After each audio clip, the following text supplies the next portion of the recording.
So when I was in secondary school, there was a girl in my year called Mary. Mary wasn't a super popular kid, and neither was I. And although she didn't get much attention from bullies, she didn't really get much attention full stop. She was a nice enough person. She had an interest in anime and some geeky hobbies, but was generally inoffensive. But the thing about Mary is that she told a lot of tall tales, or at bare minimum exaggerated the truth massively, quite often leading to incredibly uncomfortable and unfortunate situations. I remember one time really clearly where she claimed that she was Irish born and bred, like she came from Ireland and had an Irish accent. And all of a sudden, like clockwork, she began adopting an Irish accent out of nowhere and began telling us what it was like living back in Ireland. She kept this up for a full week at school with everyone in our year, all the way up until her mum and dad came to pick her up at the school gates, and we watched as her accent suddenly vanished and never reappeared. Watching her realise that she was about to be caught out in front of all of her friends sent a visceral wave of embarrassment and empathy through me, and I cringed. I cringed really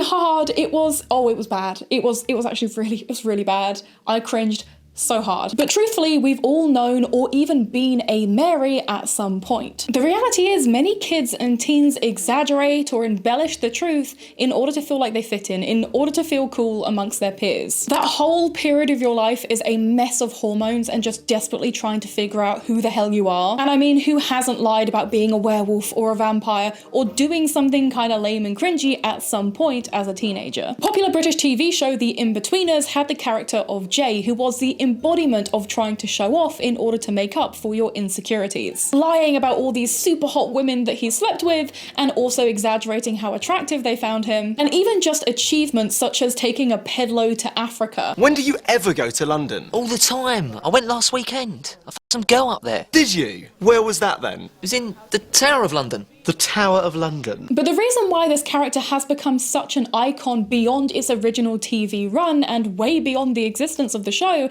is because we all know somebody like Jay. We have all encountered somebody who behaves like this. But luckily, when I was growing up at the time of The In-Betweeners, most of us avoided having our most embarrassing moments, our makeup mishaps, all of the errors that we made fumbling along through our teenage years, posted to the ire of people online. We were granted the grace of having these awkward teething phases without it being uploaded and immortalized online for the entertainment of millions of people. We didn't have to worry about most of the normal mistakes that people make being held against our name digitally for the rest of our lives. I mean, one good example that I went through was when I went on a school trip with my class during year 7 to France. I naively and genuinely thought it would be a cool idea to bring my Club Penguin plushie collection with me on the bus to show my peers whilst we were traveling to the destination. And if you're British, you know that that means a bus journey and then a ferry ride and then another bus journey. So I was on that bus for a long time with these plushies. I sat there explaining the characters and the lore and even passing around my plushies for people to look at and for people to give me feedback on. And I know for a fact that if I had done this at any other time, if I had been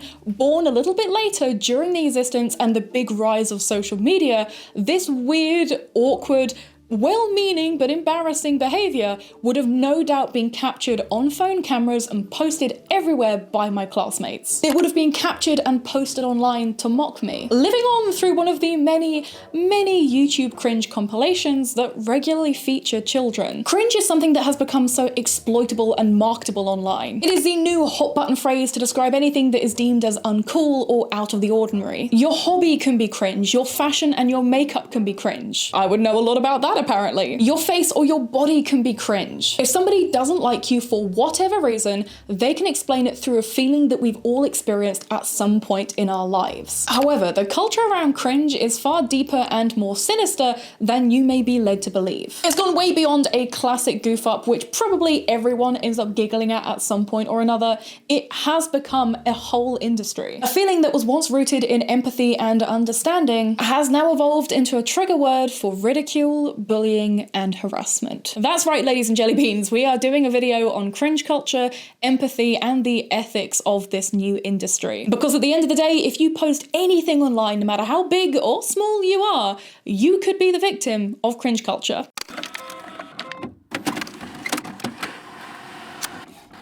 So before we yap about anything else, we need to establish what cringe means outside of the internet vernacular. That's right, baby, you were doing the Cambridge definition. The Cambridge Dictionary has two key definitions for cringe. The first being rooted within the emotion of fear, such as suddenly flinching away or moving away if something startles you, or just cringing and wincing at the infamous bathroom scene from Saw. And the other definition comes from the feeling of embarrassment, physically or internally cringing at something that you or someone else has done. Both of these definitions of cringe have two key components, this being self-awareness and empathy. When you see somebody in pain, you might cringe because you're imagining how it would feel if you were that injured person, how agonizing that wound or damage would be on your own body. And that same kind of projection also occurs with embarrassment. Watching somebody publicly fumble on stage and imagining how you would feel if you were up there on that stage and the crowd were looking at you in the same way that you're looking at that person right now. You're cringing because you would hate to be in that position. And the important thing with both of these definitions is that they're entirely subjective person to person. For example, some people love splatter films. They will sit through the entirety of the Terrifier 3 and not even wince or look away or close their eyes once, whilst a couple sitting behind them are covering their eyes and leaning away from the screen. There is no real objective decider as to whether something is considered cringe or not. It is entirely up to your own personal opinion of what makes you cringe, what makes you uncomfortable as an individual, and how much you care about how others perceive you. However, society as a whole loves to be told if something is inherently right or wrong, whether it's in vogue to be skinny or curvy, or whether you should be buying into the latest beauty trend. I mean, look at Ozempic. Society and capitalism have constructed the parameters of embarrassment, told us what is considered shameful, and has taught us that the nail that sticks out gets hammered down. And so, through ever-changing forms of media, we've come up with a mainstream acknowledgement of what can be deemed as abnormal or weird and other enough to be considered cringe. Taking out your gun for the Rizzler.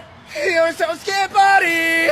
You're so phantom tax. Or as Wikipedia defines it, something is cringe if it elicits feelings of discomfort or embarrassment stemming from an action or aspect that is contrary to popular or personal aesthetics. AKA, you probably find furries cringe because you would feel personally embarrassed being in a fursuit and going to a convention. And the thing is, that embarrassment, secondhand or otherwise, isn't harmful or a bad thing to feel. It isn't typically associated with any malice or ill intention. More often than not, the only real victim is the person who's being cringe or the person who's viewing it as cringe. But for whatever reason, especially online, we've started to deem things that are considered cringe as inherently bad. That being cringe is something to be mocked and isolated for. Cringe went from being a harmless physical side effect of empathy to a label that we give to things that we deem as wrong or embarrassing. And somewhere along the line, it became easier to dehumanize others than it was to just scroll away and continue existing in blissful ignorance. Cringe went from being something that would try and make you actively look away to now being something that actively demands attention.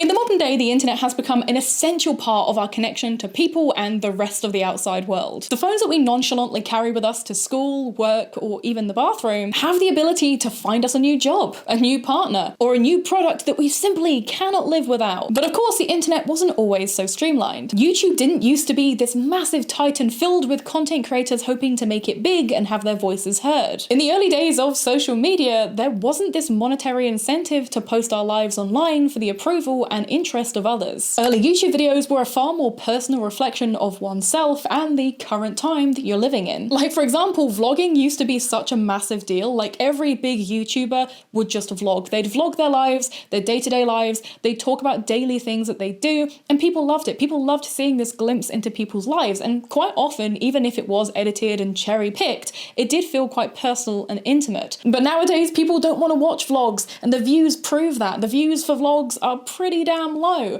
Kids nowadays want to go watch Mr. Beast blow up a boat and then go and give his chocolate to children in Africa. Sincerity and authenticity is now something that's used as a marketing tool rather than just a byproduct of people doing a thing because they love to do it. And so is it really any wonder that our modern day understanding of cringe comes from unsuspecting videos posted by average people. The infamous Star Wars Kid video was first posted to the internet on the 14th of January 2003, amassing millions of views and multiple high-profile parodies. It's arguably one of the first videos to hit viral meme status. I'm gonna warn you now, I'm probably gonna botch the name, so I apologize. Ghislaine? Ghislaine? Ghislaine? In this video, we see a 15-year-old Ghislaine Raza blowing off some steam Jedi style with a big stick. Something that I know all of us have done at some point. We've all wielded a big stick at some point and pretended to be a superhero or a Jedi or a wizard. It is just a harmful piece of footage that just shows a teenager having fun and doing things that teenagers usually do. However, what you may not know is that this footage was never intended to be posted online, let alone gain the infamy and virality it now holds. Unfortunately for a young Raza, this piece of footage was discovered by kids from his school on an old videotape and was promptly uploaded to the internet. And within no time at all, gaining the unsuspecting teenager instant internet virality. Now, it is easy to look back at this video with a sense of nostalgia, especially as an adult. Watching it kind of feels like that same silly part of yourself, but just in the third person. It's funny, charming, harmless, and geeky. There really is nothing about it that's offensive or doing any harm to literally anyone. But the thing about nostalgia is that it's often not an honest representation of events. It strips away a lot of the negatives that really should have been the forefront of the conversation and instead leaves this warmth of appreciation. Because again, most of us relate to this kid having fun in front of a camera, especially if you grew up during this time period. You probably had a digicam or some kind of camcorder that you probably recorded some goofy shit on. And it's also easy to assume that this video would have been a great way for this kid to capitalize himself over on YouTube or TikTok or some other form of social media. It's a viral video, and for most people that means you can get a podcast or a clothing line or an energy drink, you know? Like, it seems like for a lot of people, they would love this opportunity at virality. They'd love to be this nostalgic piece of meme history. But for the young Star Wars kid, the reality of this video wasn't a podcast or a TV show or a movie or advert deal. It was years of trauma for him and his family. In the documentary, Star Wars Kid, The Rise and Fall of Digital Shadows, Ghislaine explores the deep impact that this video had on his mental health, his family's safety, and all the responses that he saw online. For every gifted iPod and kind word that was sent his way, he would receive just as much negativity. At school, kids would mock his video, emulating the moves from the video and calling him names. Online, he'd get regular comments telling him to end his life. He ended up leaving his current school and home, hoping for a chance at a better education and safety elsewhere. And something that you may not be aware of is that the kid in the video, the original Star Wars kid, ended up having to receive psychiatric care according to a public lawsuit that his parents filed against some of the teenagers who posted the original video. The lawsuit itself investigated further bullying because people saw him as being ungrateful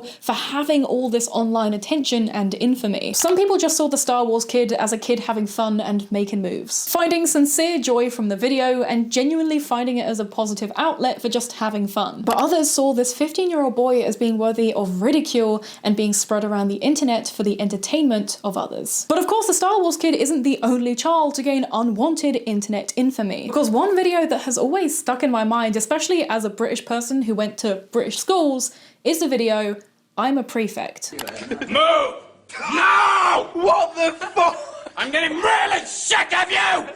Get out now! Uploaded on both Facebook and YouTube around 2012 by somebody called Grady Featherston, this video shows a prefect, which for you Americans is kind of a bit like a hallway monitor or a class president or class rep. And this prefect is losing his temper massively with a group of younger lads who are trying to wind him up. Now, to be honest, this clip is a British classic and even to this day exemplifies what it's like to go to school in Britain. And I'll be the first to admit, I cringed when I watched this video because I knew kids that were like this kid who kind of came off as a little bit job-worthy, came off as a little bit brown-nosy. And I also felt like I'd gone to school with 1,000,001 teenage boys who were exactly like the ones seen in this video. And just like the prefect, I know exactly how it feels to have boys like this try and wind you up. And honestly, I'm incredibly thankful that I wasn't around during the time of the internet being the way that it was, because there's a good chance that my blow-ups at people like this would have also been posted online. It's easy to say that he should have been calm, but I kid you not, these are the kind of boys that will just follow you around for the whole of the lunch break, just being annoying for the sake of being annoying, will just try and I guess rage bait you and be horrible.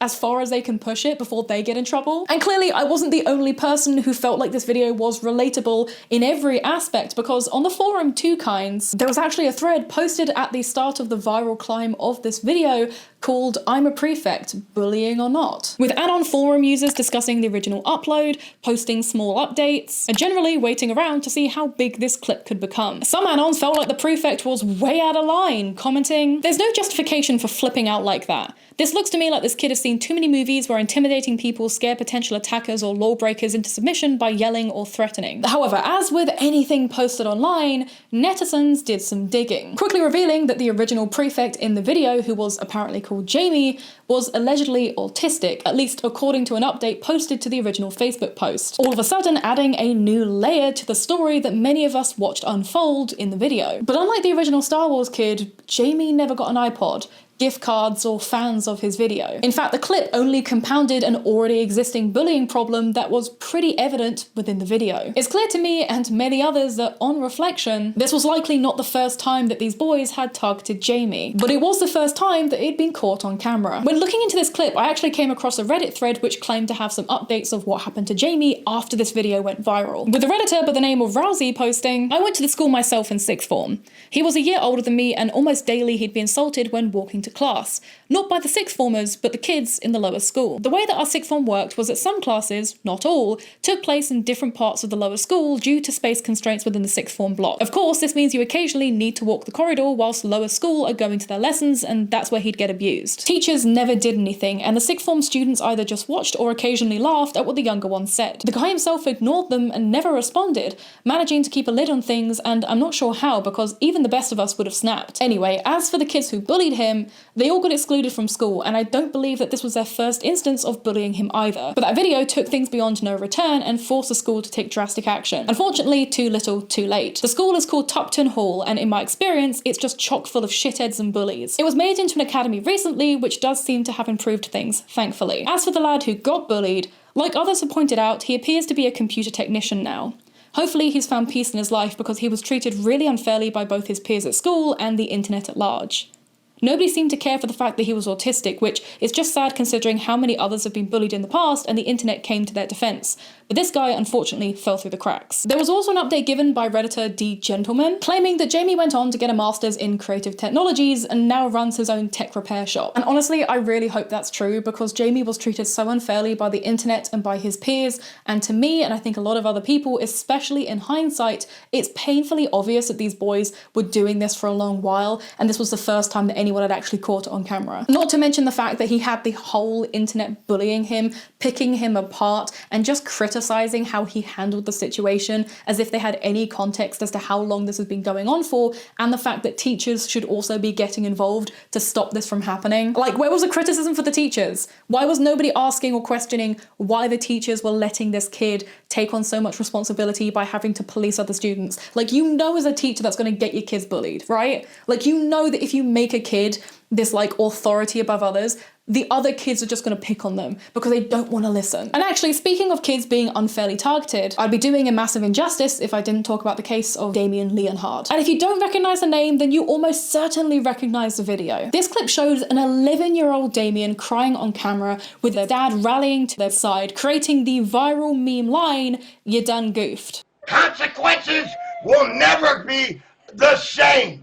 You lying bunch of pricks! This video gained millions upon millions of views, going viral through multiple re-uploads and YouTube poop memes. At this time, it was just kind of commonly accepted to just dunk on people on a wide scale, regardless of their age or any consideration for context or whether it was ethical or right to do so. But now in 2025, it's blatantly obvious how wrong all of this was. Even the subreddit r/agedlikemilk has revisited this story, with everybody in that subreddit and everybody on that thread questioning how the hell any of this ever happened and became such a meme, considering all of the context and pretty sad f***ing history. So Damien at the time was a preteen, a very literal 11-year-old child, and Damien was allegedly a known victim of Blood on the Dance Floor's Davy Vanity, with this accusation of, again, grooming on the site Sticky Drama being the catalyst for all of this happening. Harassed by 4chan users, YouTubers, and adults alike, Damien lived through so much viscera at such a young and fragile age. Their crime? Being a cringy kid who spent way too much free time on the internet, and to top off what was already a bleak situation for Damien, in 2011, Damien's father Gene, who was seen in the video saying, "You done goofed," was arrested on charges of physical assault against Damien, who again was a child. I also think it's important to quickly make clear that cringe culture hasn't always been an isolated online phenomena, not by a long stretch. In fact, the world of tabloid newspapers and glam rags far outdates the internet. A cutthroat genre of the hard copy world, we would see headlines posted by overzealous reporters who had chased down a visibly mentally ill Britney Spears as she shaved off her hair. The buzz around the celebrity's behaviour wasn't that of empathy or support, but laughter and mockery. Headlines like Britney shears or sheer madness littered publications like the Daily News, New York Post, and Us Magazine. And again, growing up through the 2000s, especially kind of the mid to late 2000s, which is most of what I remember going to supermarkets and in the checkout lines, you would see stuff like Us Magazine, Now Magazine, all of that kind of slop, all that kind of shit just being there for like 99p, and it'd always have some sort of poor celebrity taken in a really unflattering photo, whether that be like laid up on a beach chair or something on holiday, obviously not expecting paparazzi to be knocking around and like commenting on the rolls of their body, or commenting on the fact that like they haven't dyed their hair, or that they'd taken a really low angle picture underneath their chin and were saying, "They've got a double chin! They've got a double chin!" F me. This pop star's constant harassment during this time inadvertently actually spurred on another now infamous viral video by Cara Cunningham. This landmark video showed Cara Cunningham crying on camera as she pleaded for people to leave Britney alone. Leave Britney alone! The line itself became its own meme within days of the original upload. Cara was made into a 2000s top and bottom text meme template, and her video was parodied by the likes of South Park, Seth Green, and Will and Grace. The entire message of Cara's video was ignored, instead just drawing new attention to Cara's alleged disheveled appearance and essentially opening up a gateway for people to just mock her instead. Kind of ironic considering that the original point of Cara's video was about how people are so unempathetic towards others' distresses and uninterested in extending human kindness when people are obviously upset or obviously in need of help. Like, sure, is it a little parasocial to cry over a celebrity? Yeah, it is. Yeah, it's really parasocial. But you know what? People are fucking parasocial now. Nothing has changed. For some reason, we draw a line at parasociality when it comes to being empathetic versus being a fan. Like, for some reason with parasociality, we think it's commonly acceptable to be like obsessed with the lives of people that we don't know, but that it's somehow really weird to be empathetic and extend like normal human kindness and understanding to somebody who's obviously made a mistake online or who's obviously upset online. Like, we love to observe people's lives, but God forbid if we have an opinion on it that is anywhere beyond critical and instead veers into the realm of kindness. No, we're not having that. And sadly, this new age digital freak show style mindset has only grown with the existence of new short form platforms like Instagram Reels and TikTok. And I'm gonna say this as somebody whose biggest platform is still TikTok. TikTok sucks. Do not, I'm telling anyone who's watching this now, do not aim to be a TikToker. Just don't. TikTok feels like the in-person equivalent of like going outside the house, having somebody come up to you and saying, "You wear black." And you're just there like, "Yeah, I do." And they're like, "You wear black because you're upset and sad and you're miserable and you're emo." It's like people just take something at face value and then just add shit. I feel like these are the people who took all of those English lessons where you had to dissect why the curtains were red way too far. Sometimes a curtain's just a curtain, and sometimes you need to log off and touch some grass before you just yap shit.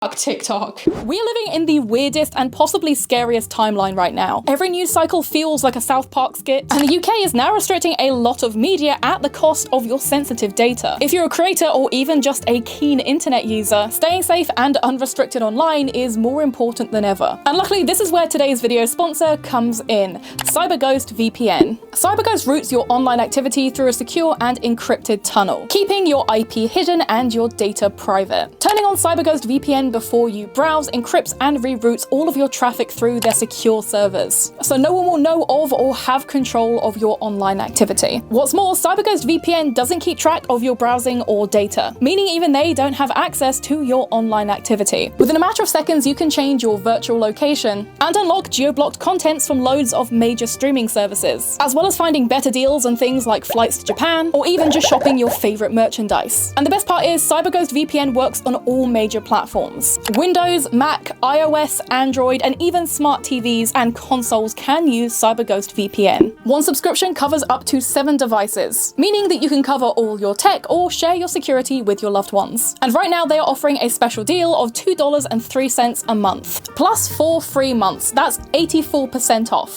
along with a 45-day money-back guarantee and 24-hour support. Join over 38 million users like me and grab your discount via the link in the video description. It is dangerous to go alone, so be sure to stay prepared with CyberGhost VPN. So I've talked about 2020 and the lockdown quite a fair amount on my page, mostly due to it being such a weird point in history where everybody was collectively stuck inside globally, and we're all kind of existing only in the digital online space as a form of community. The pandemic changed the digital creator landscape massively, allowing anyone with a smartphone to gain instant virality and internet permanence. And in a lot of ways, this was amazing. It allowed many people from all walks of life to find community and build a platform. It gave people the option to try out new fashion styles, try out new hobbies, learn about something that they're interested in from the comfort of their home when they didn't have the ability to go outside to a library or go outside and meet their friends. I myself also started posting on TikTok during this time, and I won't lie, it was a really fun avenue to talk about fashion, figurines, and the things that I was genuinely interested in. It's literally where I formed the completely deranged habit of posting every single day onto TikTok, a habit I've only recently started to break by allowing myself to have days off where I just don't upload, but I used to upload every day. And even now, I still get comments on those videos, but instead of people coming together, enjoying that content, or having something to say about the topic I was discussing or the fashion I was wearing, I get comments like, reminding you that you posted this. Yeah, I know I posted that. What do you mean, reminding me that I posted that? Yeah, I know. It's still public. I know I posted it. And that kind of made me remember that for all the new positives that came with the rise of social media, there was also a new wave and revitalization of cringe culture. Sure, we technically moved away from YouTubers using the R slur whilst gameplay of Counter-Strike is in the background, but best believe cringe culture and cringe rhetoric came back in its own new way. So I've discussed the anime and e-kid phenomena in a separate video called Punk and Poser here on YouTube, and I recommend checking it out if you're interested. And within that video, I talk about how alternative subcultures and alternative identities and fashion styles are often a byproduct of social and political unease. In the case of 2020, we had the back end of the Trump administration, a new virus sweeping the globe which was being fear-mongered and was kind of fucking scary, and long periods of social confinement and isolation, all leading to this boiling point of people needing an outlet for self-expression and identity. Sure, neopronouns like kitten or kitten self are a recent thing, with some citing that this was a joke originally started by people on 4chan as a way to mock transgender people, whilst others claim that it was also started by kids over on Tumblr who were trying to create a new set of identities and pronouns. But to be clear, regardless of where you want to believe this stuff came from,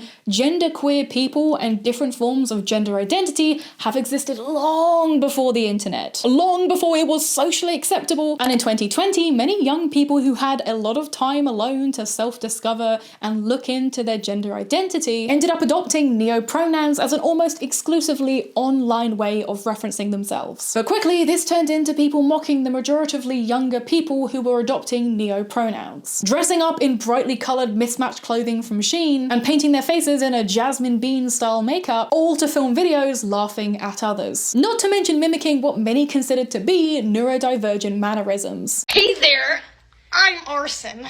I'm Dragon. My pronouns are Cloud, Pup Self, Cloud Self, and Pup Self. A lot of people claim that these 2020 e-kids were really toxic or super into cancel culture. And sure, whilst there are definitely some instances of people being a little too chronically online and trying to play internet vigilante, there's actually very little proof to back up this claim of constant toxicity from people who are allegedly called Bug or Arson. Shit, I had my own issues with an evil they, them back in 2020, but I never felt compelled to start framing it as an entirely non-binary specific toxicity, as if every single non-binary person person I'll ever encounter is going to be this evil, toxic person. It was just one crappy individual who I didn't get along with and who wasn't very nice. But obviously they're not the spokesperson for the they-thems. You know? And when harassing teenagers wasn't pulling in views anymore, people decided to go after and try and harass anyone who was educating people on what neopronouns actually were. One creator who went massively viral from 2020 to 2023 is TikToker Lesbian Snow White. They created daily uploads over on TikTok showing how to use various different neopronouns actually within sentences, actually within the context of a conversation, as well as educating people on why some others may choose to use neopronouns. Once again, totally harmless and well-meaning. It doesn't do anyone any harm. None of this is harming anyone. And yet this creator was harassed near daily. People taking their videos out of context, people reacting to the first 3 seconds of a TikTok and massively overreacting to it, even going so far as to dress up like the creator, emulate their voice and their makeup in order to mock them. Hi friends! Today I'm going to teach you how to use narcissist pronouns. And oh my goodness, isn't that just so lovely? And again, all of this was for the crime of being too kind and too woke. A term which is now near intrinsically linked to modern day cringe culture due to the fact that many of the people being the subject of said cringe are queer, neurodivergent, or people from minority groups. Kind of like how SJW was an inherent buzzword all over YouTube during 2016, when in actuality a lot of the people from those videos were taken massively out of context, or a lot of the time it was just people going to feminist rallies for a good cause. Like literally SJWs were pretty much speaking up for the exact same stuff that I yap about in 2025, but for whatever reason in 2016, God forbid you said you're a feminist, God forbid you think racism is bad without having to have a source. Like, racism is bad. Source? Source? Stupid. Speaking of being too woke, one creator that you might recognize due to their infamy in cringe reposts and cringe compilations on YouTube is TikToker Fuzz99. They have had their TikTok videos downloaded and reshared on cringe compilations for years now. And sure, you know what? The videos are a bit abrasive, obnoxious, and definitely not my flavor of content. But as far as I know, and as far as anyone has been able to prove, their biggest crime has been just being cringe. Is being a little bit too loud or a little bit too animated when it comes to their videos. Spooky, spooky haircut. Spooky, spooky haircut. Spooky, spooky haircut. Spooky, spooky haircut. Oh! I have no idea what my barber did. Let's see what this guy cooked up. Let's see it. So why does that warrant on every single video that they upload, people telling them that they're fat, that they're ugly, that they're disgusting? With some people now even trying to suggest with no evidence whatsoever that this person gives off predatory vibes. Once again, without any concrete proof or reliable sources to back up this claim. For whatever reason, people can say, I have a bad vibe about this creator. I always had a bad vibe about this person, but like they never give a reason. They're just there like, yeah, I heard some rumors. I don't know, I just heard some stuff through the grapevine. They always give me bad vibes. Okay, fucking bad vibe police? Shit. Your vibes are fucking terrible. What did I say about you? One YouTuber called Bloodspeth ended up making a video on Fuzz99, and in the thumbnail they put 4 very interesting choice of words. Fat, groomer, cringe, innocent. Ooh, I'm calling them a groomer, but are they innocent? F off. That's a pretty heavy claim, pretty heavy statements to make right out of the gate, especially because thumbnails are often what entices people to click on the video to begin with. People sometimes do just be taken thumbnail information at face value. Putting the term groomer right next to somebody's face does tend to imply that they're probably a groomer in most people's minds. You would assume that if you put the word groomer under somebody's mug, they're probably a groomer, right? Well, I watched the video, and in the controversy section of this video, which starts at the 16-minute mark of the 22-minute video, this section spends 4 minutes of the remaining 6 minutes of the video just mad that Fuzz99 doesn't make content marketed or particularly palatable for straight people, claiming that Fuzz99 is bigoted because they make the statement that cis straight couples are typically a lot safer showing each other affection in public than queer couples are. And I'm not saying this to cast all straight people with the same brush, but it's clear that Fuzz99, just by looking at his comment sections, has a lot of reasons to feel victimized by straight people or people who seem to be very, very perturbed at a queer person. Mull is a very controversial individual. A lot of his controversies come from statements he makes in his videos, and a lot of those are messed up and problematic. For example, he seems to have a lot of problems with straight people, seeing them as some type of enemy of his and of the LGBTQ community. Secondly, I never said I hate straight people. I literally said, like, who would want to be straight? Blech. And like, I literally do not know how to stress this enough. My content is for the gays, not the straights. And as a gay person who grew up thinking they had to be straight, who never saw 1 ounce of any kind of LGBTQ representation in any media, who hated themselves when they realized they were gay, and wished and prayed that they weren't, and then almost took their fucking life, and then after a long time eventually learned and accepted that it was okay to be gay and that you can love who you want to love.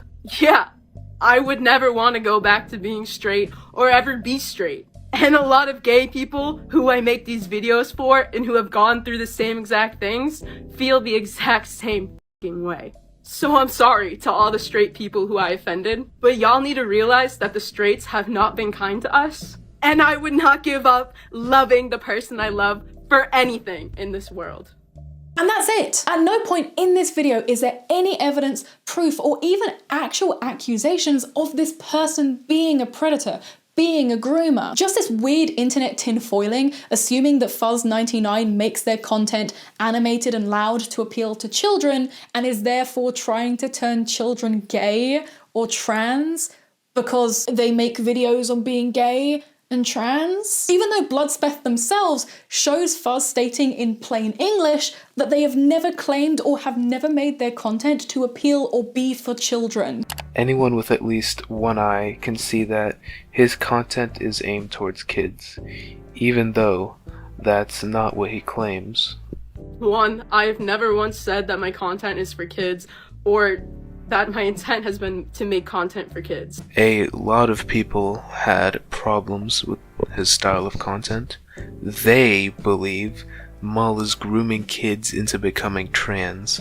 This just feels like another instance of very well-known transphobic rhetoric bleeding into cringe culture, this feeling of cringe, and essentially pointing this very, very heavy loaded accusation at somebody where there just doesn't seem to be any evidence or proof of anything. So why did the thumbnail for this video so heavily imply that this person could or is a groomer, despite the fact that there is no evidence of predatory behavior? This is a life-ruining accusation that no doubt will run rampant because, again, people will take the video at face value, people won't actually think to do their own research of this video, and they will just take it and run with it. They will spread this information, they will link this video in comment sections, despite the fact that this video says literally nothing. There are so many cases of this cringe style content turning into instances of mass harassment and mass misinformation. Creators like Blueberry Train endured insane amounts of harassment, misinformation, and doxing, all because they posted a video with their friends, which was maybe a little bit cringy, a little unflattering, but was again harmless. With the people spearheading this witch hunting often having literally no idea of anything to do with the Japanese language, often not speaking it themselves, or having any idea of how international or Japanese idol culture works. Berry had her workplace doxed multiple times, with people trying to turn up to see her and people calling in to complain about her and try and warn her employers what kind of person she was, as well as people online just making things up, claiming to be acquaintances or people who knew Berry and just spreading misinformation in this weird toxic game of internet telephone. But you know what? I'll just let Berry tell you her story herself. Hello everyone, my name is Berry and I am a J-pop idol currently based out of California. I'm sure that many of you watching are already familiar with my story, but before I get into it, I just wanted to quickly thank Addy for asking me to share my experiences with the real-life consequences and effects of cringe culture. Because my life quite literally flipped upside down because of it and has not been the same since. So, a little over 2 years ago, a video of myself and 2 of my friends went viral for all the wrong reasons. And in this video, we were launching our amateur idol group and showing off our call and responses, which, if you're not familiar with idol culture, is a little interactive introduction between an idol and the audience. It usually features the idol's signature catchphrase or an aspect of their personality, and it's just a good way to get the audience hyped up for the show. For my portion of the video, I was just so full of energy and so happy to be there. My call and response was entirely in Japanese and featured the words "Shutoroberi" and "Buruberi" because my name is Berry, so it was supposed to be a fun little loanwords play on words thing. Our introduction video, blew up, to say the least. It got 8 million views on TikTok alone before I took it down, and it was re-uploaded all over TikTok, Instagram, YouTube, Twitter, Reddit, everywhere you can imagine so people could continue to make fun of us. Actually, all of the videos from our group account were being uploaded all over the place, and people even started going to the individual members' accounts and screen recording things, screenshotting things, and uploading those places too. A couple of really big YouTubers and Twitch streamers also had videos and streams making fun of us, so in turn sent their massive fan bases after us. Now, I was hit with a bunch of wild accusations and rumors as a result of this video going viral, but the most prevalent thing that I was so heavily bullied for was being cringe. The amount of bullying that the three of us received is enough to traumatize any normal person, but it unfortunately didn't stop there. I'm not going to speak on the other girls' experiences, as those are their stories to tell, and it's not really my business to do so, but in my case, just in the first week after the video went viral, I was relentlessly harassed, all of my social media accounts were mass reported, and I actually lost all of the TikTok videos I made at the time. I was sent violence threats, essay threats, death threats, and I was doxxed. The first time. People that I had never met before started making videos and posts falsely claiming to personally know me in real life just to keep the bullying going and continue the spread of misinformation. And shortly after that, I ended up losing the job that I had at the time because after people found out where I worked, they started calling the business and threatening and harassing my boss and coworkers. I've actually had multiple failed attempts at holding a job since everything happened because of issues related to stalking and harassment. To the point where I just gave up, and now I'm pursuing content creation and music full-time. But even though millions of people from all corners of the internet dragged me to hell and back, somehow I made it out alive. Even though in a weird way, I am grateful for what happened because it did give me the platform and the opportunities to chase my childhood dream. Going viral for being cringe did massively affect my mental health, my financial stability, and pretty much every aspect of my life, actually. I have noticed that many people nowadays are so afraid of being themselves and having a little whimsy in their life just to avoid being perceived as cringe. But is a life where you're paralyzed with fear of what others think of you worth living?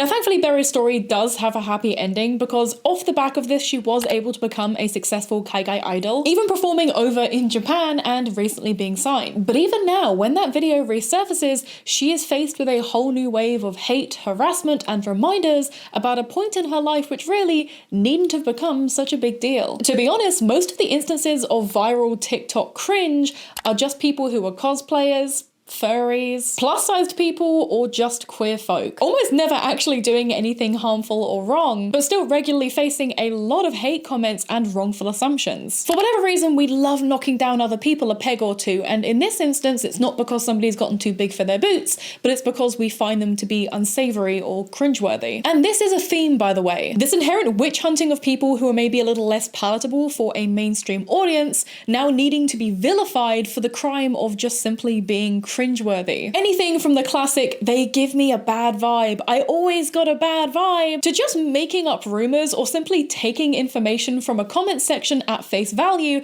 with no other source or reliable information to back up the claims and the gossip you're spreading. Nothing sucks more than having people bleat about you behind your back. And their source is always, trust me bro, just Google it. Like, come on.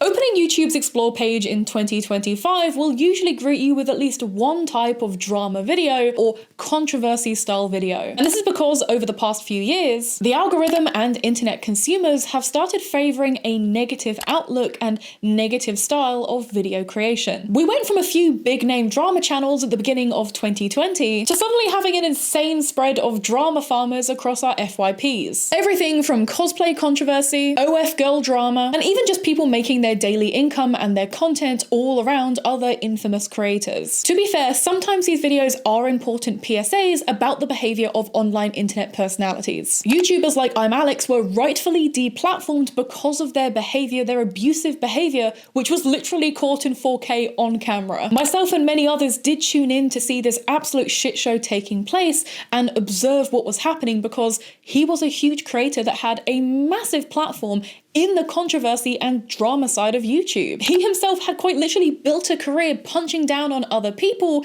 and making content off of stuff that he deemed cringeworthy. So to be honest, it was a little ironic and kind of comical that he himself was the exact type of person that he used to criticize and earn money from. But over time, this cycle of negativity and discourse has become more and more malicious. I mean, realistically, it was never not malicious, but you could argue that content that was once lighthearted about it, a little bit comical about it, or was genuinely informative, has now just turned into another excuse to foster hate campaigns. I mean, why the hell are people still talking about the Wonderland system here on YouTube and on TikTok? Because realistically, even if they don't have a DID diagnosis, they are very, very, very clearly mentally unwell. Not to mention having their face plastered everywhere in association to being a liar about being mentally unwell, it just makes them a target for in-person harassment and means that any connection that they have to people outside of the internet could potentially be affected by behavior on the internet. Stuff that, again, isn't harming anyone realistically online or offline, but is now being made into a problem in their day-to-day socialization. Something which will only go to exacerbate their mental health issues. I don't know, maybe we should just leave them alone if we don't like them. Maybe we should just let them have a normal life and seek help and socialization and a normal functioning support system without making our online fascination with them an in-reality problem. Maybe that would be really cool and normal. Now, returning to a YouTuber that I mentioned earlier, Bloodspeth, it becomes apparent to, at least me, that these videos feel like poorly researched engagement slop. And at first, I felt really harsh for writing that in my script. Like, looking at my script right now, I felt really harsh for writing that originally because I was like, oh, that's mean. I'm a creator too. I would feel a little bit upset if my videos were getting called engagement slop and were being picked apart when I genuinely spend so long working on them. But then I took a look at how they treat real human beings on their page, and I didn't feel bad anymore. I didn't feel bad about saying that because I'm going to tell you why. Within 1 year of posting faceless videos to YouTube, Blood has gained nearly 30k subscribers and has produced over 90 videos, with most running over the 15-minute mark. And the thumbnails for these videos regularly, if not consistently, use terms like predator, pedo, the R slur, fat, creep, and many, many more. All of which are incredibly inflammatory and offensive statements and already set a viewer up to expect these people to be bad people and go in with a bias to dislike the person being talked about. People who click on this will automatically assume that the claims being made in these videos, that the things being stated in these thumbnails are going to be backed up and researched. Despite YouTuber Bloodspeth never actually citing or linking any resources or information that they use in their videos for a viewer to cast a critical eye over. Now, Blood does cover some creators who do have genuinely serious allegations. But then I have to ask why the term cringe is being used for actual criminals and actual predators. Inherently linking this idea of being unattractive or cringeworthy to dangerous behavior, to dangerous, harmful behavior. And you may be thinking, Addie, it's not that deep. People deserve to be called out if they're posting weird shit to the internet. And you know what? Sure, yeah, in some cases they do. But again, this use of cringe now being inherently linked to dangerous people and dangerous behavior has actually started to become a bigger problem. People now do genuinely associate the word cringe with problematic behavior. In part, thanks to videos, tags, and thumbnails like Bloodspeth's. Cringe has become synonymous with something that's bad, despite the fact that, like we've covered, cringe was initially about something that was embarrassing but harmless. Something that was a personal projection towards somebody else, rather than being a direct reflection of that individual. Videos like these regularly gain hundreds of thousands of views, resulting in thousands of dollars in Google AdSense revenue. And because content like this is nearly always not advertiser friendly, because yeah, why would they want to advertise it? You're not going to get a Disney sponsorship with videos like this, let's be clear. Like, you have cut off a lot of people that will do sponsorships for your channel by making content like this. But again, that lack of sponsorship and monetary gain from having your videos available to advertisers then incentivizes people who make this content to produce more of it, almost sometimes on a daily basis, in order to earn back that money. But as you could probably guess, trying to do regular uploads, if not every other day uploads, quite quickly impacts the quality and the reliability of the information and videos that you're watching. It drives the necessity to make each video and thumbnail more exaggerated and sensationalized than the last. Titles like the rise and fall of said creator, the satisfying decline of insert name, this creator got exposed, their life is over. And look, I get it. Myself and other creators do have an incentivization to sensationalize our content. I do try and make my videos and thumbnails and titles more enticing with a snappy hook line, an interesting visual. I do want people to click on my videos, especially because I spend so much time making them. Yeah, I do want people to watch my videos. I do want my videos to get reach. And that's the same with a lot of other creators. People like Curtis Connor, Funky Frogbait, they also make their thumbnails and titles interesting and hook-liney to get people to engage with it to start off with. Unfortunately, being a creator full-time often means you do have to play the game, all just so your content can reach new audiences and be sustainable. This video's thumbnail is a good example. I've made it relevant to the topic I'm talking about, but I've tried to make it interesting and captivating. The title that is under this video is the same too. I've tried to make it interesting, something that people will want to click on because I haven't given too much away, but I've just said enough to entice people who are probably interested in a similar type of content. However, there is such a specific and identifiable genre of video that tries to use the worst image of somebody on the thumbnail to make the video look more cursed, make the person look more unattractive and therefore more interesting to click on. They will choose the absolute worst picture of somebody and then deep fry it to make it look even worse, try and make them look even more hideous, gaunt, unwell, creepy. And most of the time people don't care or don't even question it because they think that the subject of the video is a bad person and therefore this treatment is justified. But then there are videos like this, which is about Venus Angelic, that just come off as so mean-spirited. Because if you didn't know, Venus Angelic was hurt and groomed by her mother for a very long time, all in the viewership of the internet. And the actual video acknowledges this, covering the topic with neutrality and even some empathy at certain parts. So please tell me why RKH Media used a picture of Venus Angelic post near life-ending surgery and also chose to make the photo even more bad looking. They've exacerbated the gaunt look to this very obviously ill woman. This picture was after a botched surgery, a really dangerous botched surgery, all done because of her very extreme body dysmorphia. And the thumbnail's choice was to exacerbate the way that this girl looked for clicks and views. You've made her look more ill, more old. You've done the exact same thing that probably drove her to want to get the surgery in the first place. A girl whose story you're retelling purely for profit. I will say this now, and this is just my opinion, but why does RKH Media really give off the energy and give off the impression that this is an AI-generated channel? After watching creator Bloom's video on AI-generated animation channels, specifically the Ceric Artman channel, RKH Media's channel is also giving very, very similar energy, very similar vibes in both script, thumbnail, and channel presentation. The reading of the script in the video is just so stilted and weird and wooden. It doesn't come off like somebody reading a script, like an actual human engaging with what they've written. It comes off like a very, very neutral, uninterested voice covering something that they don't know anything about. But behind the perfect doll-like facade lay a dark, tangled web of control, manipulation, and self-destruction. A web spun largely by one person. Are we at a point that exploiting people who are deemed as cringe or may even be genuinely dangerous is now deemed profitable enough for these AI-generated slop farms to have dedicated drama channels? Because how is a channel with less than 100,000 subscribers producing content nearly every other day that runs from 20 minutes to an hour on various different topics and people? I spend multiple days just writing a script. In the case of my Jedi K video, I was working on that project for months. I was cooking that up over a long period of time. Not to mention time researching, gathering B-roll, and looking into the accounts that I'm gathering B-roll from, actually filming the video like I'm doing now, and then proceeding to edit it, or at least give it to an editor to work on so that I can also then go and work on other projects, which I'll then produce for YouTube too. It's pretty much why I'm only ever to produce a video a week maximum, if not usually a video every fortnight, because it takes a lot of time and effort to do all of this regularly, but to a quality that you're proud of.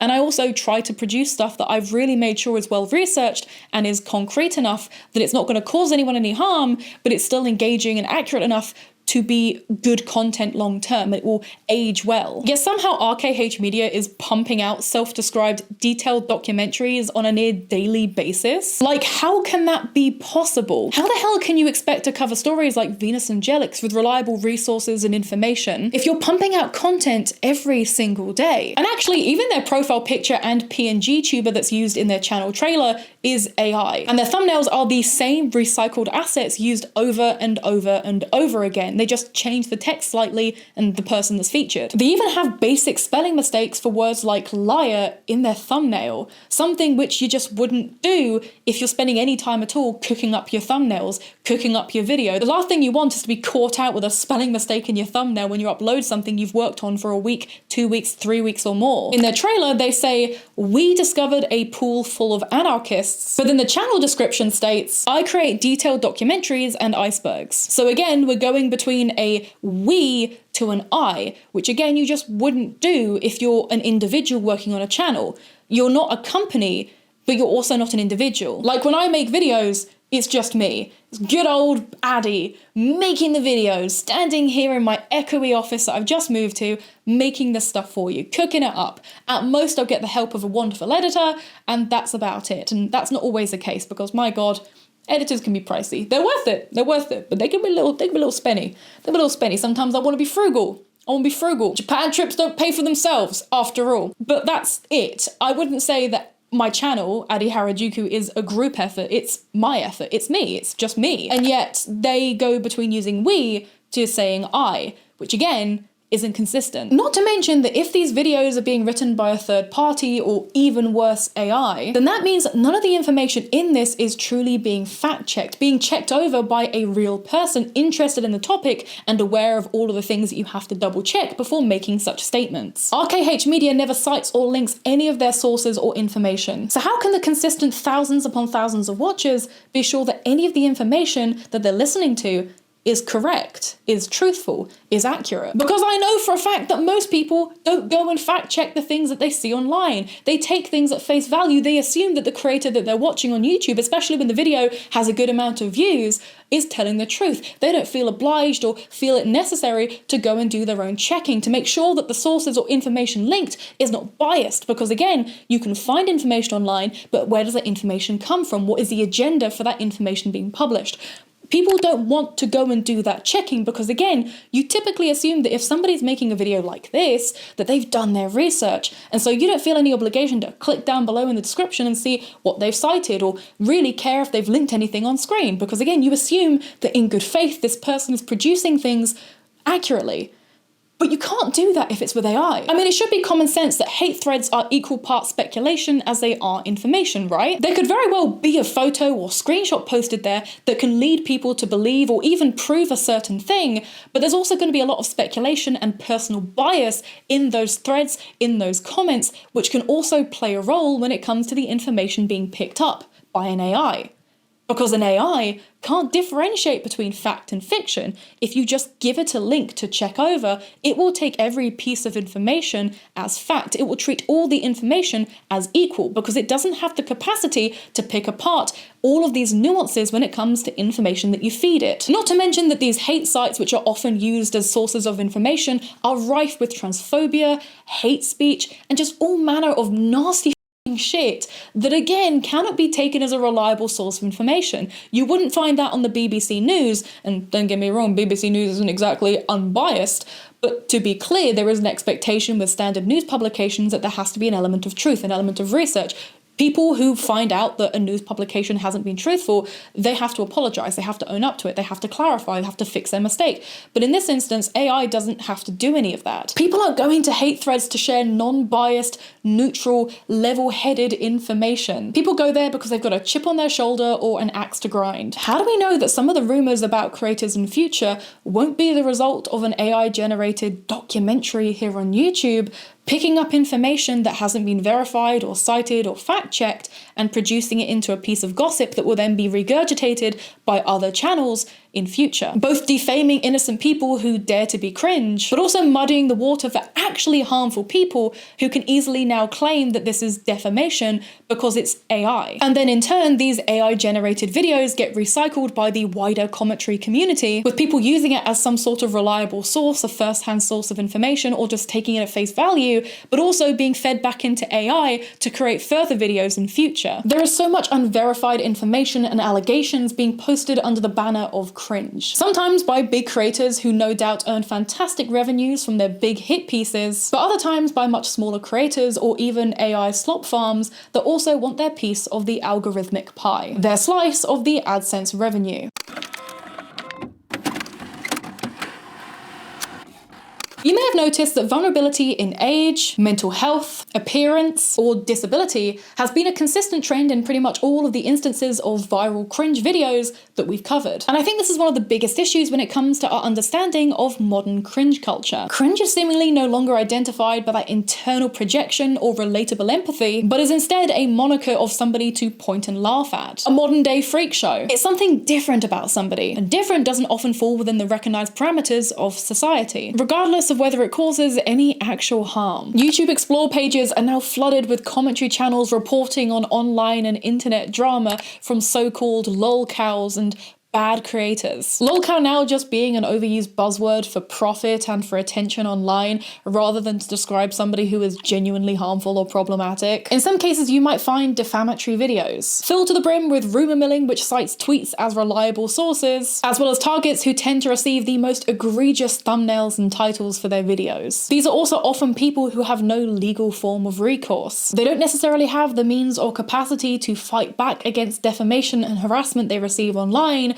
due to the creation of these videos. And outside of the profit to be made from simply talking about the criticisms with these people, there's now a trend of people who are genuinely invested in this element of hate culture. I've seen numerous TikToks pop up over time where somebody is getting genuinely giddy at the prospect of somebody else being turned into a lolcow or a person of interest online. This feverish excitement over reciting hours upon hours of Chris Chan lore, or even cosplaying as them as a Halloween costume or to anime conventions.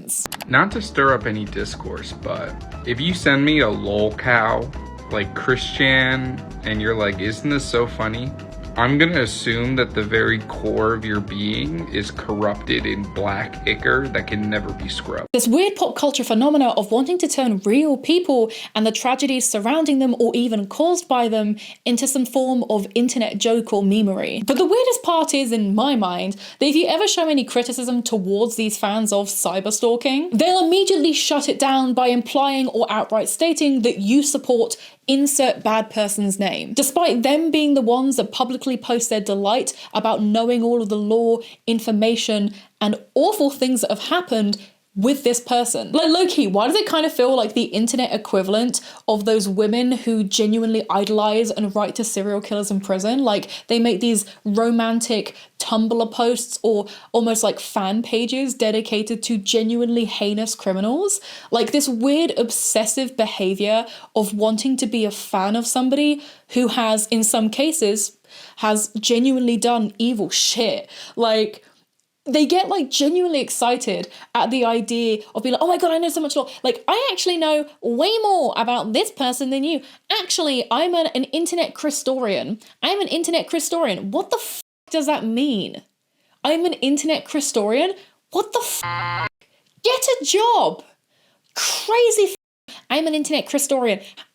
Okay, so a history degree was too hard. What the f are we doing? I honestly do think it's really, really, really weird to like cosplay as somebody who's committed a crime like that. I actually think it's really weird. Like, I think we can all publicly agree that cosplaying as P. Diddy and like cosplaying as Justin Bieber as like a couple's costume for Halloween is messed up. That's disgusting. It's a disgusting thing to do, right? Like, that is objectively messed up because we know the situation surrounding it. Some people will probably do it because they're like, dark humor, fuck off. You know, some people will definitely do it because they think it's funny and edgy TM and like they're so cool and quirky for doing something that's like so like taboo. But like most people would agree that it's just like a weird thing to do. Like, it's just weird. It's a weird attitude to have. So why is it so normalized to turn up to anime conventions dressed as Chris Chan? Low-key, like, why is that a thing? Why is that a thing that we normalize doing? You know, like, I've been to so many anime conventions where they're selling Sonichu merch. Like, why are you profiting off of this when you know what happened? why is that a thing that you're able to access and make money off of? I don't get it. I actually don't get it. Like, we don't do Ted Bundy fucking merch, do we? I think I'm addicted to watching lolcows. There's something about how little they know about what they're doing, or the confusion that they might be in on the gag as well, and that they're simultaneously kind of ruining their life or documenting them ruining their life so well. It makes me think maybe I'd like to be one, but I guess the whole point is that not everyone can be one, convincingly enough. I feel like I'm going mad.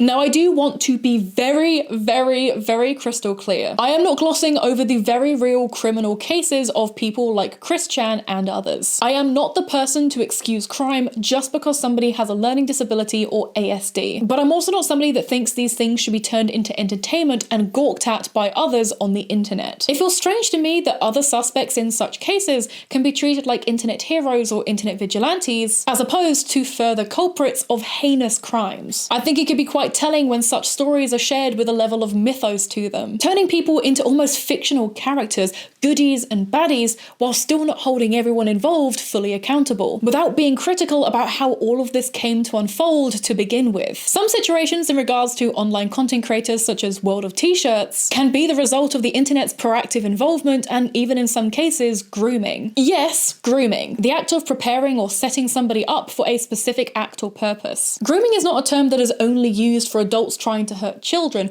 Grooming is a far bigger and broader kind of behaviour. Very often the internet will find a cringy, socially inept, and likely vulnerable person early in their online presence in order to milk them for embarrassing content. They will encourage them to engage in antisocial behaviour. They'll get personally involved with this individual and at times even try to elicit personal images from them to use as revenge or to share with others, all under the guise of closeness, friendship, or a romantic relationship. In many cases, the internet will actively prepare these people for their downfall. Now, years ago, I was a teaching assistant in a school for children who had learning disabilities and physical disabilities, and these were kids that ranged from being very, very little, we're talking kindergartners, all the way up to the back end of secondary school, so 18 and 19-year-olds. And I'm not gonna lie, I really did enjoy the job. The kids were the best part of the job. But one of the earliest things I got given mandatory training on was anti-extremism. And this is because very often vulnerable people are a valuable target for malicious activity. A term for this in some cases is cuckooing, quite literally named after the cuckoo bird. This is where a vulnerable person and their home is taken over for criminal activity. Befriending said vulnerable person with the explicit intent of using them for crime. And we got training for this in the school that I worked in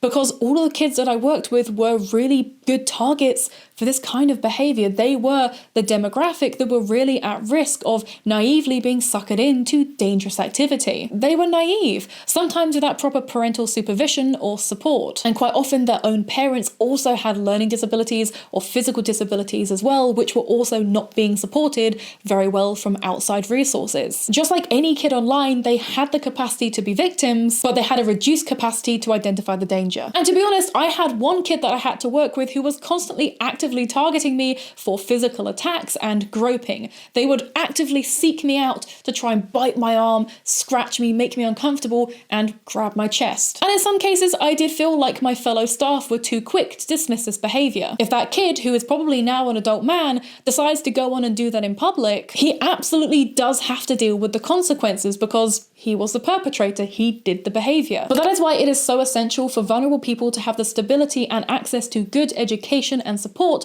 to set them up for life in the real world, to make sure that they can assimilate to mainstream society for their own and others' protection. Hey, call me woke, but something about grooming disabled people online to use them as a digital freak show kinda leaves a bitter taste in my mouth. Anons online will push and push and push for the next crumb of embarrassing content, but will act shocked and renounce their involvement as soon as things go a little bit too far, as if that wasn't the path that they were actively paving for them, as if that wasn't the thing that they were encouraging them to do, that they were grooming them into doing through months, if not years, of active involvement. Again, I am not justifying any criminal activity. I do not believe that people on or offline should get away with criminal activity because they are being cyberbullied. But I am really uncomfortable with how these cases can be engaged with and treated as a twisted form of entertainment, especially when somebody is a genuine risk to themselves or others. Does anyone else get this like icky, creeped out feeling when they run across someone who's too into lolcows?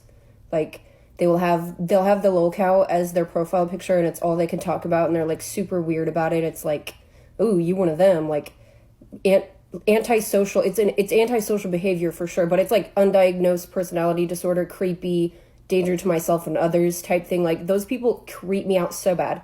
Now, I once knew somebody who was obsessed with Chris Chan. They did one of those big Chris Chan YouTube documentary series watch parties over on a former friend's Discord channel. And they even went so far as to cosplay Chris Chan and genuinely at points try to dress like Chris Chan and emulate them as like a parody, but like, I don't think this is satire anymore. And I will tell you now that this person, in utter sincerity, was a genuine loser. She was obsessed with hacking satellites, which ended up getting her in genuine trouble, by the way. Wore Ahego hoodies to anime conventions, despite the fact that most anime conventions have now banned them due to them being public and family events. And to be honest, she was exactly the same breed of person who, under any other circumstance, could easily be up on the chopping block to become a lolcow. A social recluse obsessed with Russia, anime, and satellites? It's like ringing the dinner bell for them. That's easy pickings. It's like serving up a 90-pound filet mignon and asking if a starving person's hungry. They would have eaten that shit up. Yet she had the audacity to have such little self-awareness and just indulge in these hate forums with literally no shame. And not only that, but again,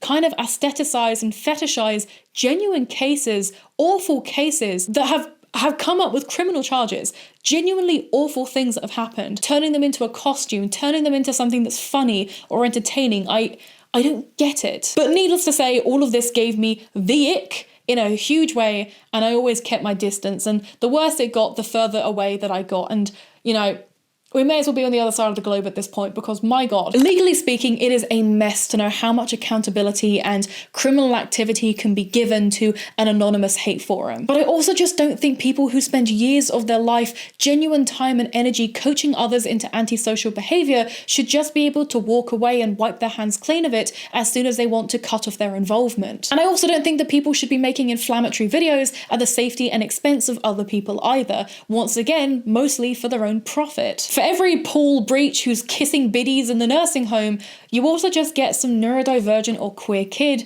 who just hasn't got the tools or social skills to succeed. This era of punching down more recently aligns with the rise of alt-right rhetoric, politics, and just general political unease. For whatever reason, people just feel more comfortable saying shit and being unkind just because they can, just because they feel like it. I have noticed an active rise in racism and the use of slurs across all social media and even within pop culture, niche and nerdy fandoms too. Many popular YouTubers are once again using the R slur as a cheap laugh or a catchy thumbnail. And people over on TikTok are finding inventive ways to make other people feel like shit. Being kind and uncritical is in vogue and the algorithms are rewarding it. It's a bleak landscape that only goes to normalize this idea that it's okay to invade others' online space in order to laugh, humiliate, and harass them, all due to your own personal bias and dislike of the snapshots of their life that they share. I hate to break it to you, but I'm gonna say it bluntly, you don't care if somebody's a bad person. That's just a smokescreen as to why you can justify investing so much time into harassing a stranger. And I won't lie, I get the impression that the people who obsess over the fall of others online are in a sense the lolcow of their own story. They are the person in their own life that's problematic.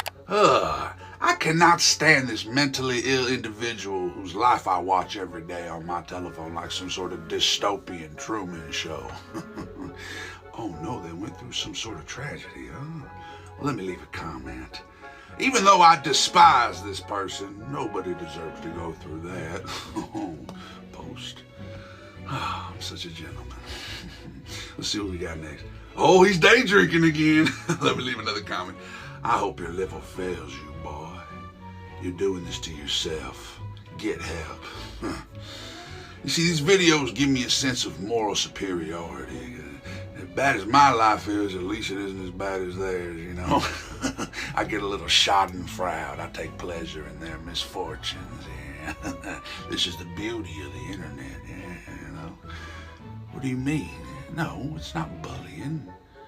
It's just participating in internet culture. What are you talking about? Oh, God. It stinks to me of a whole lot of projecting and not a lot of going outside. Most of the time, people's biggest crime is being cringe. In a world that sees being empathetic towards others as being woke, choose to be woke. Because I like people, I genuinely believe most people are inherently good. I also think most people have the capacity to change and improve and grow from mistakes that they've made, mindsets that they've have, into better, kinder, more gracious people. I do believe that we should just be kinder and more gracious towards other people. Shape the world that you want to live in and be held to by your own actions. But I guess let me know down below, what is your opinion on cringe culture? Have you been affected by cringe culture? Have you noticed a rise in cringe culture? And has cringe culture changed from when you were a kid or when you first came online onto the internet to how it is now? Personally, I definitely feel like cringe culture has kind of come back as a bit of a flat circle. Time is a flat circle. You know what I'm saying? This kind of does remind me of the 2016 SJW trend. And low-key, I'm kind of hoping, like, just like that trend,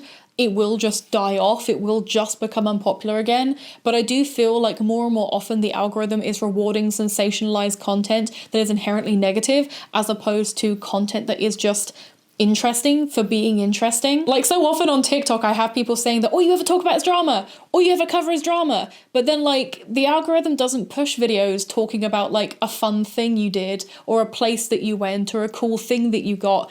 It rarely ever pushes it in the same way that it pushes controversy. For whatever reason, people do just genuinely seem more interested in watching other people fall and fail for their own entertainment. And also let me know down below, what do you think of people who weirdly idolize, aestheticize, or get really involved with lolcow and all of this kind of online cringe culture? As always, I want to give another big thank you to my lovely, beautiful Patreon supporters, with these being Fable from Tokyo, Lace Heart, Nina Hopkins, JMN R16, Idiot Insomniac, Lucy, Shy Raw, Nubby Bunny, Danny16, and Sweet Misery. And of course, as always, all of our lovely otaku tier patrons who are also on screen here. Starting at just $2.50 a month, you can get downloadable and ad-free viewing of all of my content. And for those pledging otaku tier and above, you get exclusive access to Patreon only content, including bloopers, my old room tour, which I imagine kind of does need updating because, as you can tell, my office has changed, as well as me trying and testing out some weird Steam games, specifically the Jedi K visual novel game, which I ended up playing after discovering it in my Jedi K video. I finally got that uploaded because I've been in moving hell. I'm still in Wi-Fi hell. That's a story for another day. Maybe that's a story for the Patreon. But my God, I am in Wi-Fi hell. As of filming right now, I am in Wi-Fi limbo. I hate broadband companies. I hate Virgin Media. I hate TalkTalk. I hate EE. You guys can all suck my nuts. You can all grab my balls and give them a smooch. You guys suck. You're terrible. But anyway, you can get access to all that extra content over on Patreon, and there is my Japan vlogs coming up too, because right now, I ain't got nothing else to do. I got nothing else going on. I've unpacked. I'm just sitting here, no broadband, nothing. So yeah, I'm cooking away. Supporting me over on Patreon allows me to spend time curating deep dives and scripts like this. This one has been on the back burner and has been slowly simmering for the last couple of months. I've been wanting to do this for a little while, but again, it's one of those ones which I wanted to give proper time, and sometimes I always back burner like videos that I'm really, really keen on, and I hyperfixate on something else. But I have finally returned to the script, especially after all the support on my Jedi K video, which took a lot of time to curate as well, and people have been so amazing supporting that with such a niche topic. I was surprised it did so well, so I guess a big thank you for that. But like I said, supporting me on Patreon just allows me to invest time and energy into cooking these things up. It allows me to work with other creators and pay them fairly when I do need help with editing, like when I'm moving offices. So supporting me does just help me create content, and it also helps me upload daily on my short form platform such as TikTok, Instagram, and YouTube Shorts. But as always, the cheapest and easiest way to support what I do with no monetary value given is simply to engage in the comment section. Leave a nice long comment. Let me know your thoughts down below. Like the video, share the video, and of course, hit the subscribe button and the bell icon beside it to never miss an upload. I've got loads of videos on J fashion deep dives, Heisei retro, Jedi K, but I've also got loads of videos about fandom culture, weird fandom lore, so there's plenty for you to sink your teeth into. And now it is time for the end of the video outfit check and some of your amazing fan art. Bye! So I actually don't have anything on my head today, but I did freshly dye my hair because it was really ratty, it was really bad. Oh my god, you never want to see me without an undyed trim. It is bad. Around my neck, I have this angel type razor blade crucifix. I'm not religious. I have no religious affiliation. I don't care about religion. Not my thing. I don't believe in it. I'm a woman of science and anime. However, I do think it looks really, really cool, and it's a really nice quality necklace. I did put it on one of their silver chains as well. Recommend. Next up, I have this kind of like muscle vest sort of thing, which I got from Pinku Cult a couple of years ago here in the UK. I think I got it in like 2022, maybe 2021. I really, really love their stuff, and this particular vest I've been wearing for years. It's so comfy. The quality is so good. Like, I've washed it so many times, and the print just hasn't cracked, hasn't gotten crusty. And they're such a great UK small business, so I definitely recommend checking them out if you love kind of edgy alternative streetwear with a little bit of anime inspiration. This hoodie, which I'm kind of wearing as like an off-the-shoulder kind of thing, I got from Vulcan and Aphrodite over in Japan. I got it specifically at the Vulcan and Aphrodite store in Shibuya 109, but you can buy from them online as well, although I'm not sure what stock they currently have. I think I got this in June. Actually, I got this recently, so they might still have it in stock if you're keen, but it has this really cool design here, and it actually has an anime girl on the back, but you can't see it because I'm not going to turn around and show you the back of my head because I fear that my curly hair will just look insane. Like, I don't style the back of my hair, which generally speaking isn't a problem, but in this instance I fear that like the way it's sitting is going to make me look cooked, you know.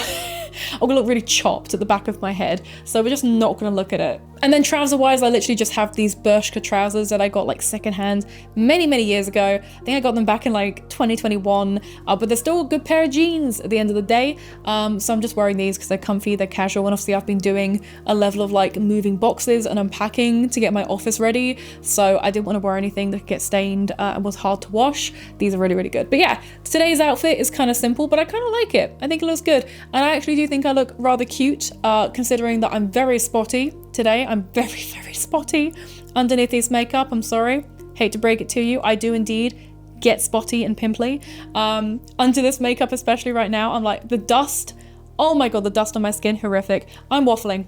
Thank you for watching the video. I'll see you in the next one. Bye! Once again, I want to give another big thank you to CyberGhost VPN for sponsoring this video. Don't forget to click the link in the description to get a special discount CyberGhost VPN is granting to my channel users. This application will protect your data whilst you browse and give you full access to all blocked content on the internet for only $2.03 a month only. 45-day money-back guarantee, totally risk-free, so be sure to check it out with the link down below.